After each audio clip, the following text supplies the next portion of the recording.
सध्याचं जे अर्थसंकल्प बजेट झालं कसं पाहता आणि काय भूमिका? काय मला सांगा, तुम्हीच वाचलं असेल ना अर्थसंकल्प. काय दिलं आहे अर्थसंकल्पामध्ये? आमच्या महिला भगिनीला काय दिलं आहे, शेतकऱ्यांना काय दिलं आहे, याच्यावर जरा विचार करा. आपल्या लोकसभेचा जाहीरनामा होता की आम्ही महिला भगिनीच्या खात्यावर 1,00,000 रुपये टाकणार. बरोबर आहे.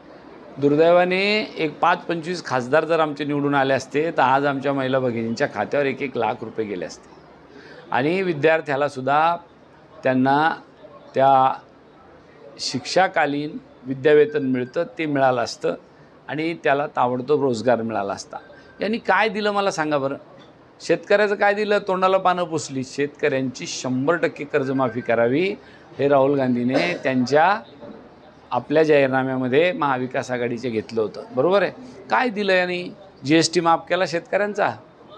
अहो कुठेतरी 2,000 रुपये द्यायचे, सरकारने त्याच्यात 1,000-2,000 रुपये टाकायचे, ते सुद्धा कोणाला मिळाले कोणाला नाही मिळाले, ते शेतकरी परेशान.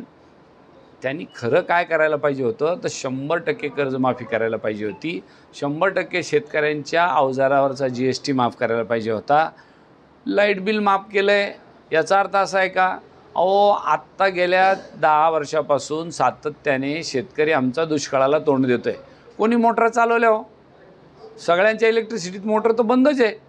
मला सांगा आपल्याकडे बागायत आहे का जालना जिल्ह्यामध्ये? किती बागायत आहे, किती मोटर चालल्या?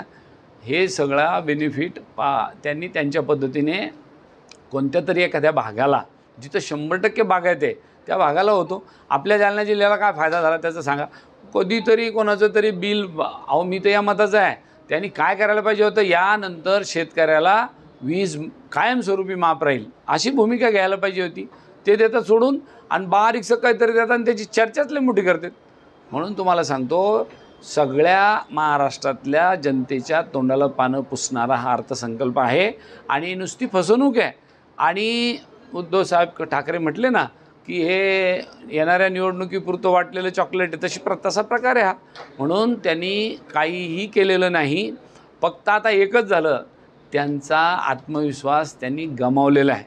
त्यांना लक्षात आलं आहे की येणारं सरकार 100% महाविकास आघाडीचं राज्यामध्ये येणार आहे आणि म्हणून काहीतरी मरता हो क्या नाही करता, शेवटचा प्रयत्न करून पाहायला काही होतं का. पण या वेळेला सरकार माफ करा, आमचे शेतकरी, तरुण सुशिक्षित बेरोजगार आणि या सगळ्या जाती धर्माला जे आरक्षणाचं सगळ्यांनी आतापर्यंत गाजर दाखवलं आणि काहीच केलं नाही, ते सगळे लोक त्यांची येणाऱ्या विधानसभेमध्ये सोय पाहिल्याशिवाय राहणार